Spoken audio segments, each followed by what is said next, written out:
हमारे इस नाम में जो आपको मंत्र दिया गया है, इसमें इतनी शक्ति है। शब्द महल में सिद्ध 24 अंश बिछोड़े विश्वे 20 कि इस हमारे शब्द के अंदर इतनी शक्ति आ जाएगी, आप में बहुत सिद्धियां आ जाएंगी। एक सिद्धि सुरदेव मिलावे, एक सिद्धि मन वृत्ति बतावे, एक सिद्धि हो पवन स्वरूपी, एक सिद्धि होए अनुरूपी, एक सिद्धि निस्वासर जागे, एक सिद्धि सेवक हो आगे, एक सिद्धि सुरगापुर धावे, एक सिद्धि जो सब गट छावे, एक सिद्धि सब सागर पीवे, एक सिद्धि जो बहुजुग जीवे, एक सिद्धि जो उड़े आकाशा, एक सिद्धि परलोक के वासा, एक सिद्धि कष्ट तन जारा, एक सिद्धि तन हंस निहारा, एक सिद्धि जल डूब न जाई, एक सिद्धि जल पैर न लाई, एक सिद्धि बहुचोले धारे, एक सिद्धि नीत तो विचारे, एक सिद्धि पांचों तत् नीरम, एक सिद्धि जो वज्र शरीरम, एक सिद्धि पीवे न खाई, एक सिद्धि जो गुप्त छुपाई, एक सिद्धि ब्रह्मांड चलावे,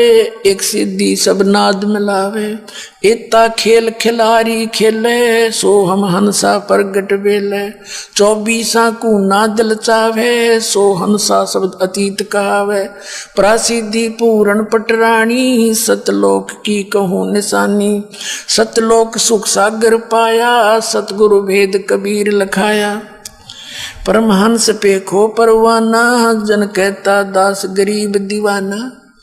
अब क्या बताते हैं परमात्मा, जो भक्ति तुम कर रहे हो, अगर इसमें पंचर कर लिया तो ये सिद्धियां प्रकट होने लग जाएंगी और आपका भट्ठा बैठ जाएगा, औरों में प्रभुता आपकी अवश्य हो जाएगी। जैसे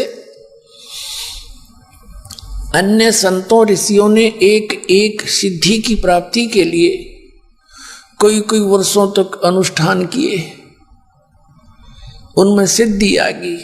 क्या आ गई? एक सिद्धि सब सागर पीवे, एक सिद्धि जो बहुत जुग जीवे। अगस्त ऋषि जी ने सारे जीवन में डला डोया, एक सिद्धि प्राप्त कर ली सब सागरों को पीने की, और वो दिखाए बिना फिर डटया जाना करामात। 7 समुद्रों को एक घूंट में पी लिया था, खाली कर दिए। एक सिद्धि सब सागर पीवे। और यह बात क्यों कर देते आज हमारे कलयुगी दिमाग में इन नकली संतों ने बैठा दिया, ने बोला ऐसा नहीं हो सकता, ये तो गपौड़ है। अध्यात्म के अंदर जो पावर है यहाँ के किसी भी अणु और परमाणु में नहीं हो सकती। अब क्या बताया है? एक सिद्धि सब सागर पीवे, एक सिद्धि जो बहुत जुग जीवे। ऐसी सिद्धियां प्राप्त कर लेते हैं, काफी लंबी आयु प्राप्त कर सकते हैं श्वास को छोटा करके। फिर बताते हैं एक सिद्धि निस्वासर जागे, एक सिद्धि सेवक हो आगे। एक गांव है खेड़ी दमकन, मेरे मामा जी का गांव है, और वहां पर गीसा पंथी एक नेकी राम जी थे। गीसा पंथी वो नारा गांव के रहने वाले थे, और वो आदरणीय गीसा दास साहिब जी के शिष्य थे। लेकिन उन्होंने अपने गुरुदेव के उस मार्ग को स्वीकार ना करके शिष्य तो बन गए, लेकिन डरे अपने सत्र के डोए उसने। क्योंकि आदरणीय गीसा दास साहिब जी गृहस्थी थे, बाल बच्चेदार थे, उनके संतान थी, और ये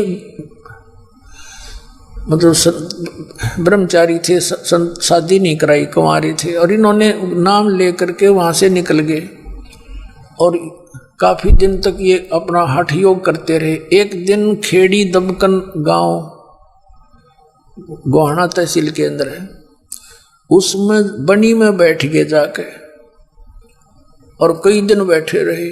सारी जग सोए को नहीं, लोग देखें, छुप के भी देखा गांव वालों ने, अगर देखोगे बाबा जी सोए है कि नहीं सोता, तो उसकी बोल भाला हो गया, भाई महाराज तो दिन रात जागे, हमने कदे सोता है ना देखा, और सवत शरीर है इसका। इस बात पे उन्हें सारा गांव झुक गया, उसका मंदिर बना दिया और गाड़ दिया, चिमटा काल का खूटा गाड़ दिया और नेकी राम का। अब कहते हैं एक सिद्धि निस्वासर जागे, दिन रात जागे, एक सिद्धि सेवक हो आगे।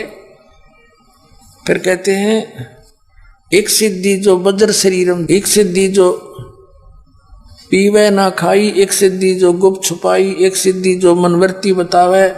यानी इस तरह की सिद्धियां हैं सारी जो छोटी मोटी मन की वृत्ति बता देता है कोई, तो इनसे कोई लाभ नहीं होने का। परमात्मा कहते हैं शब्द मैल में सिद्ध 24, हंस में छोड़े विश्व बीसा। परमात्मा से दूर कर देगी ये सिद्धियां, इसके निकट ना जाना। इसको जो अपना मूल उद्देश्य है उसको प्राप्त करके आगे चलेंगे।